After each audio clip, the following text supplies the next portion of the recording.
Hey folks, and welcome back to the channel. Today I'm going to be talking with an up-and-coming rock artist who happens to have a famous country dad.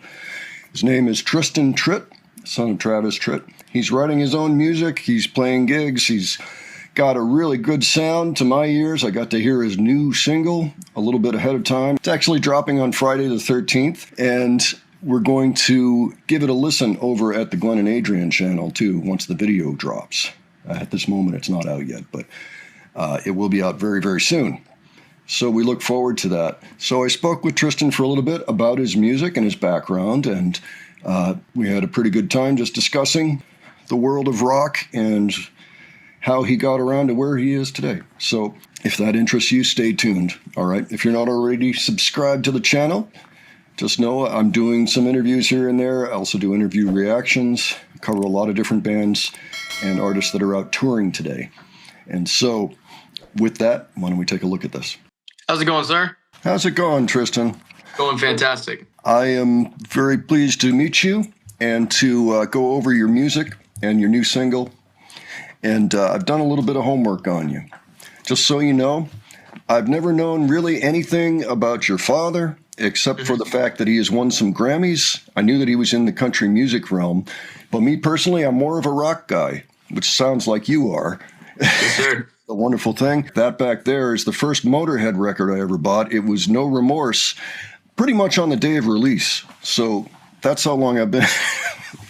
I love that. Well, that's funny you mentioned that, because right over by my bed over here, I've got a Lemmy Kilmister big old poster that's been up pretty. I'm a massive Motorhead fan. That's great. That's great. Yeah, I even went out and I bought, here we go, the Funko Pop. This is one of my mascots in studio here. So Love it. Love it. Well, we're going to get along just fine then. Yeah, sounds like it. Yeah, so really, so when I hear the name Tritt now, I'm thinking about you because you are the only one I've really had any exposure to. I listened to the new song. I think it's really strong. I liked the words. I went over the words really carefully. I also looked at Stop the Ride, which I think was your last one, right? Yes, sir. And it sounded like it was kind of a similar subject matter. Absolutely. Kind of talking about kind of getting out from under the shadow, perhaps, of a famous father who's also in the music business. And so, in a way, it's kind of just bringing up a subject that honestly people ask me about a lot and have always been curious about, especially in the South, of what it's like growing up with that. And I've never seen it as a negative thing, just something that's kind of obviously it's the elephant in the room. When you're gonna do the same career path as someone who's been successful in it, you always are gonna get kind of labeled as like a nepo baby or something like that, which I accept. That is what it is. There's always been a very definitive line, though, of not just music taste, but our stylistic differences and stuff.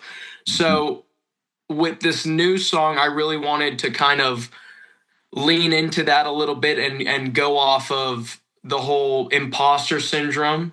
And then towards the end, there's kind of this reconcile / kind of understanding of the whole thing. And like, it's something that most men understand the older they get, is like, oh, I see the similarities in my father within myself.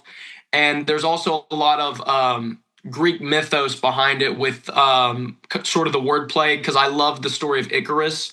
okay. So there's a lot of I flew too close to the sun type, imagery within the chorus that I thought was really, really cool. So yeah, there's a lot of that subject matter that I've really wanted to discuss in the past few years, but I think now has really been the time to kind of hone in and be as authentic about it as possible, as well as put my spin on just how I view the music industry. Yeah, okay, that makes sense. Well, certainly it's happened to other artists in the past. I like the authenticity part, by the way. I think that's a strong move, especially today. I kind of get the sense that rock and roll is probably going to come back. It's going to have a revival, just because it seems like a lot of younger people are really into the music like they'd never, or they haven't been in a while. So I think that there may be an opening there. But absolutely. Yeah, absolutely. Well, just the way music's been for so long, I think with the implementation of like all this digital, these digital audio workstations, the ability for people to like throw in loops and syncs and all that stuff. It sounds great and it's very accessible for young and upcoming artists, but I think there's still this really almost primitive need that we have for analog sound and music. Like there's a reason why people sitting around a campfire and someone pulling out a guitar or something like that still it draws us in. There's just something, like I said, primal about it. And if you break down rock and roll or blues to its bare bones, it's about as primal as it gets. It's primal rage, it's angst, it's rebellion, it's the human condition.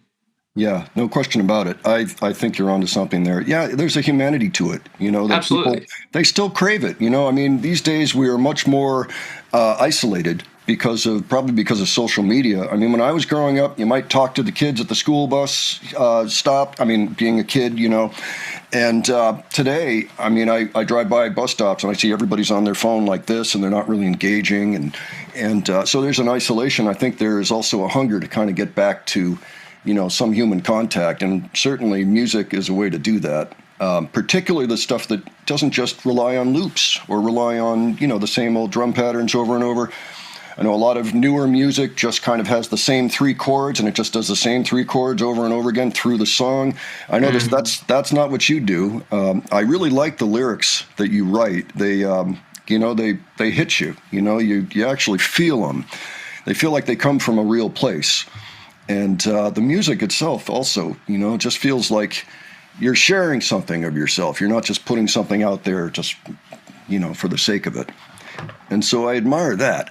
Now, I understand that you actually started off thinking maybe you were going to do something in music production or as an artist manager, something like that. So how did you come around to becoming an artist?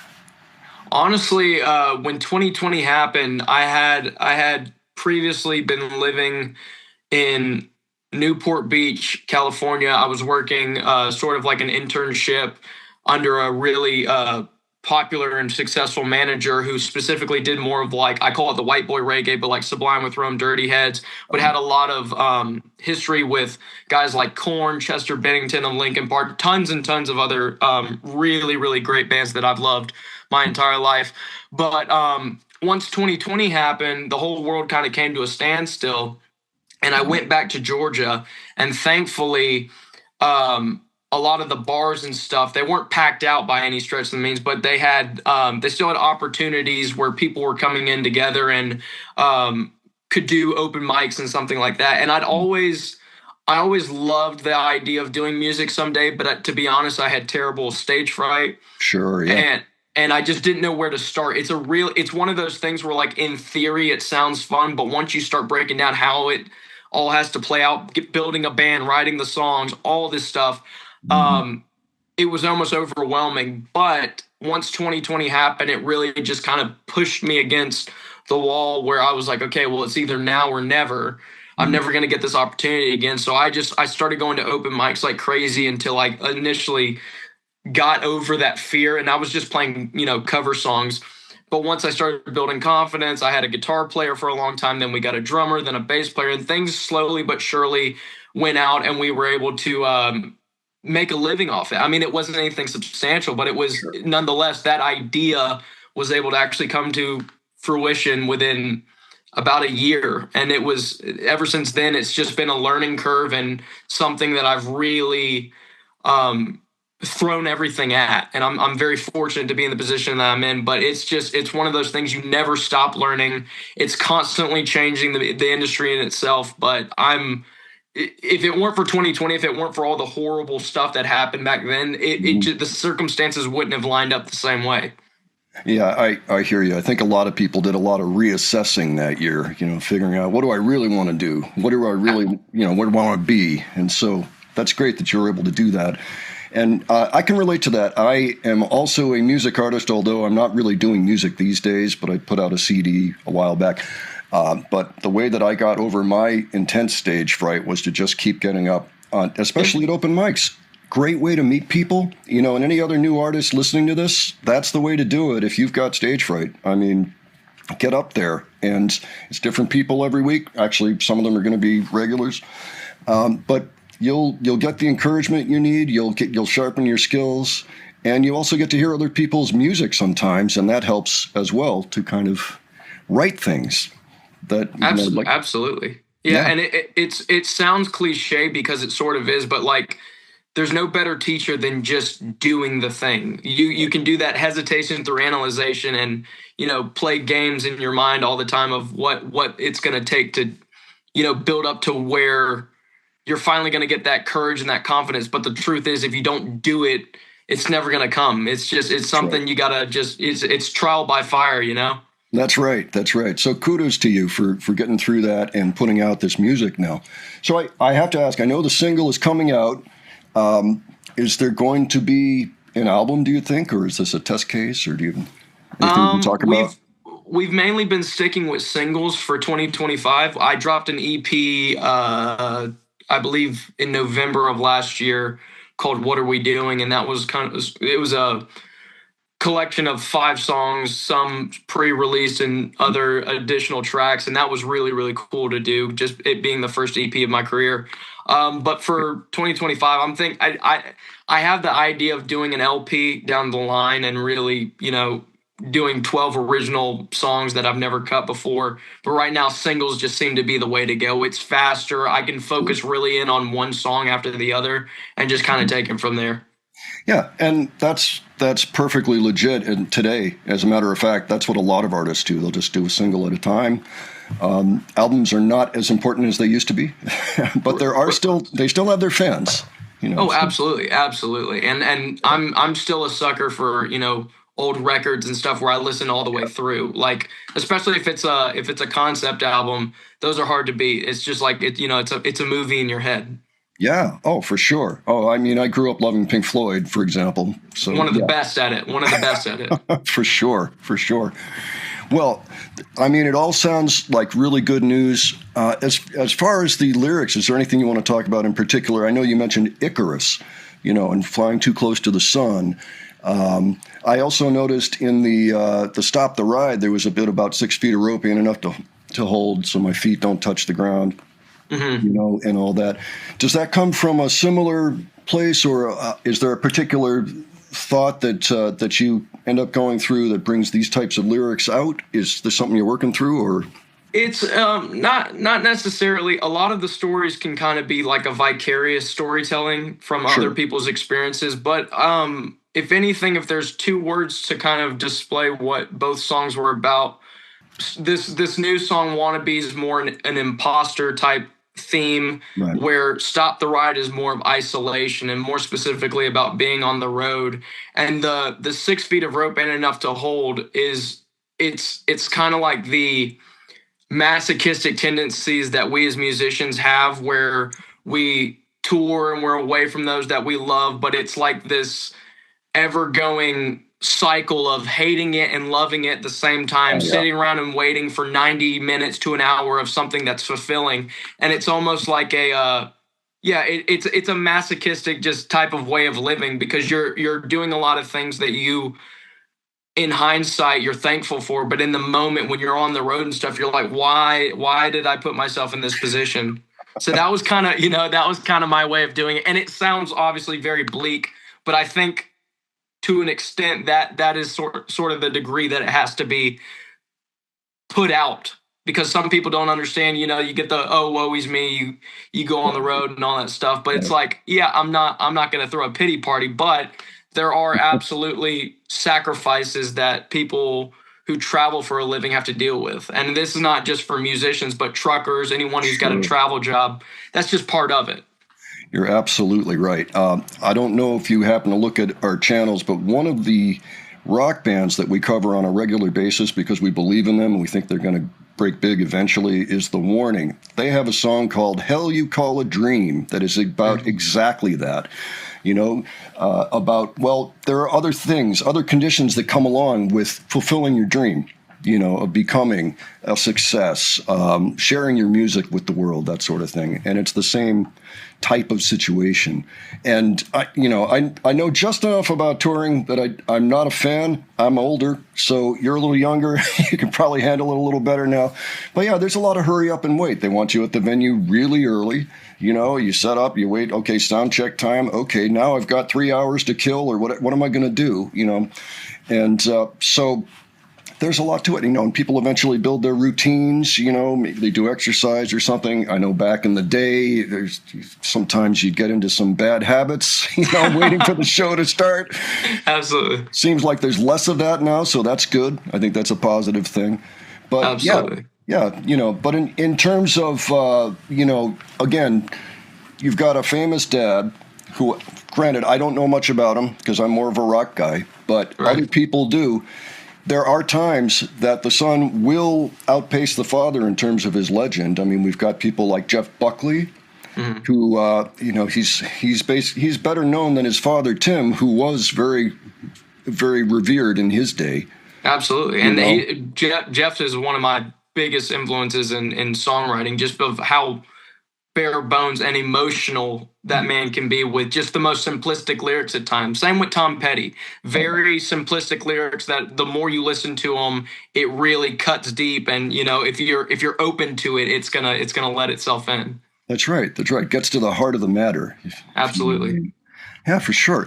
So I guess, is there anything else you'd like to talk about regarding the release or about your upcoming plans? Do you have any gigs or a tour or anything coming up? We've kind of been just going like crazy in the Southeast for the most part. We just did 2 fantastic shows in Florida last weekend, and then we've got one show in I believe Central Indiana next weekend. But other than that, we're I'm back in the studio cutting another track and doing all the other stuff in Nashville that I need to get done. But yeah, Wannabe drops June 13th tomorrow, so I'm super excited about that. And excellent. Yeah. There's going to be a video, right? I would assume, or? Oh, absolutely. Yes, good. Sir. Within the next month or so, we're going to get something out for everyone. But it's super exciting to finally get this song out and share it with the world. Yeah, I'm looking forward to sharing it with our viewers over at the Glenn and Adrian channel. Adrian's my brother. We do reactions all the time, and we want to react to your song as soon as it drops, and then we'll feature it. Yeah, which should be fun, and I think he'll like it too. He's also a big Motorhead fan and an Ozzy fan, for that matter. I'm a massive Ozzy fan, to a fault. Oh yeah. Well, he was he still is a great artist, for sure. Absolutely. Oh gosh. Okay. Let me just see if I've got any other questions for you, because I think that we've gone over pretty much all the things I was wondering about. I am excited to hear what else you come up with. After this single, we're definitely going to be paying attention. Yes, sir. If you'd like to come back after you've had something else come out, by all means, you're invited on, and we'll talk about it and take a look. I would love that. Well, very good. Well, why don't I just wish you good luck and success then, and in the meantime, stay in touch, and we'll talk as needed. Okay. Thank you so much, Glenn. All right. Great meeting you, Tristan, and we will talk soon. All right. Take care. Yes, sir. So that was the interview that I had with Tristan. I thought it went really well. He seems like a great guy. Seems to be on the right track.